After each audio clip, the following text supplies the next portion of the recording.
20 centimeter cube of hydrogen gas are sparked with 20 centimeter cube of oxygen gas in an eudiometer at 373 Kelvin, which is 100 degrees Celsius and 1 atmosphere.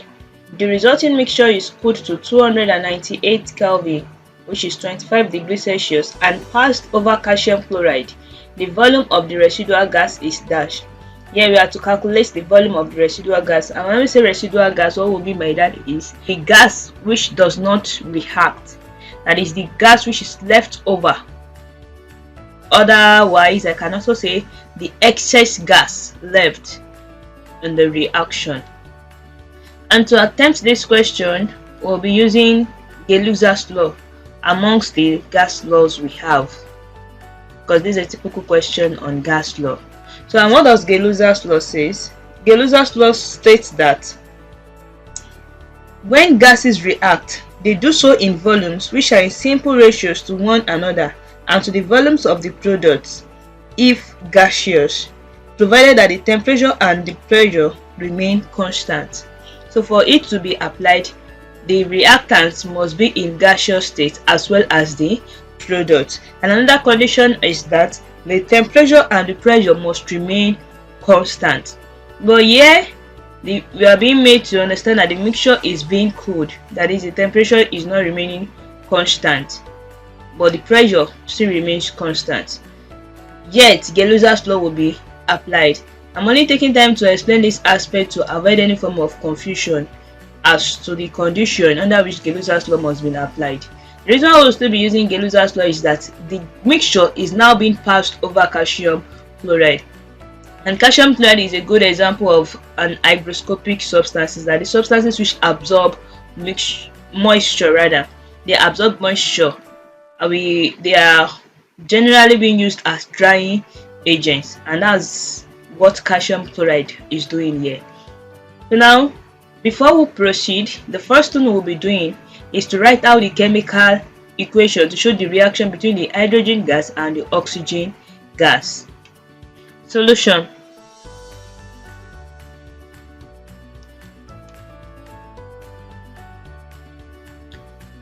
For the reactants, we have hydrogen gas and oxygen gas. So I have H2 plus O2. And when hydrogen gas and oxygen gas are reacting, we have steam as our product, as H2O. We can indicate the state of the matter, that is gaseous state. And the next thing to do now is to balance the equation. We have 2 atoms of hydrogen present here, and we have 2 present here as well. For the oxygen, we have 2 atoms of oxygen present here. Here we have 1. So to make oxygen balance, we'll be adding 2 here. So in the product side, we have 2 atoms of oxygen present as well. While the number of hydrogen present increases, so that makes hydrogen to be 4 in the product side, and reactant side we have just 2. So to balance that, we'll be adding 2 as well to the reactant side. So we have 4 atoms of hydrogen in the reactant side, and in the product side we have 4 atoms as well. For oxygen, we have 2 atoms in the reactant side, and the product side we have 2 atoms of oxygen present as well. So let's proceed. Going back to gay-lussac law, it said when gases react, they do so in simple ratios to one another. So let's look at the ratio in which these gases are combining. So for hydrogen now, we have 2 volumes of hydrogen present. So we have 2:1. And for the product also we have 2. That is, 2 volumes of hydrogen gases react with 1 volume of oxygen gas to give 2 volumes of water. Having stated this, the next thing now is to calculate the volume of the gases that is being left.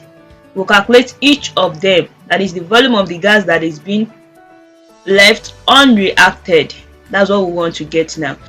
So we'll be saying that initial volume of gases, we'll state the initial volume of the gases.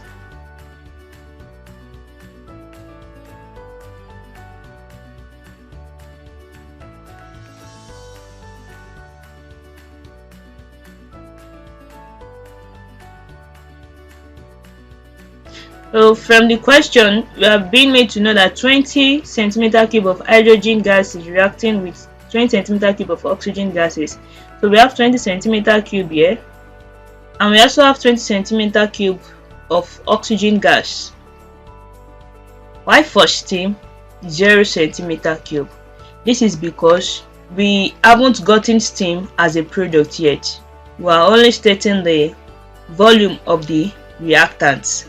We want to assume that they are yet to react. After which they've reacted, then what do we have as the final volume of each of the gases? So we say final volume of gases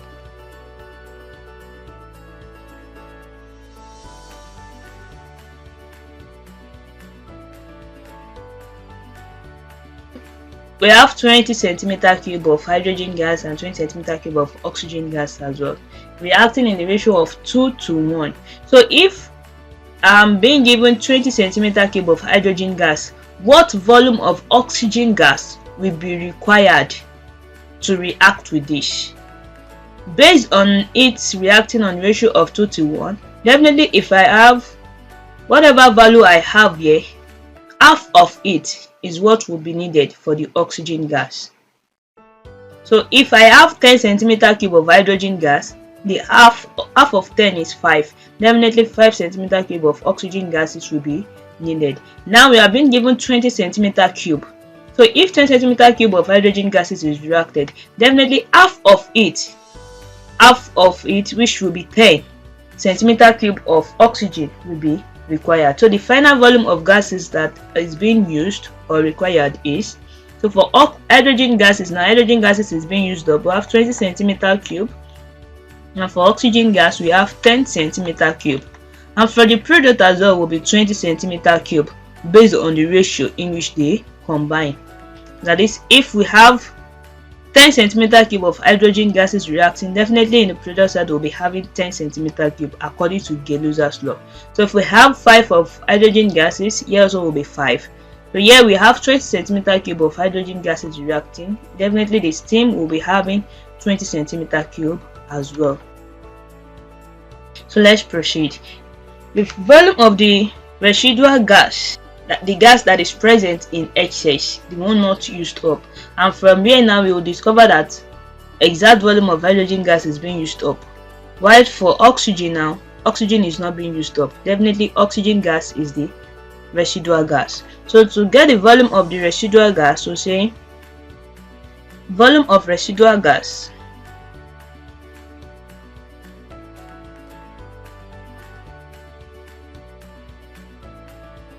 and mind you, when we say residual gas, we can also say the gas in excess, we're still meaning the same thing, or the gas being left unused, still saying the same thing. So volume of the residual gas would then be 20 centimeter cube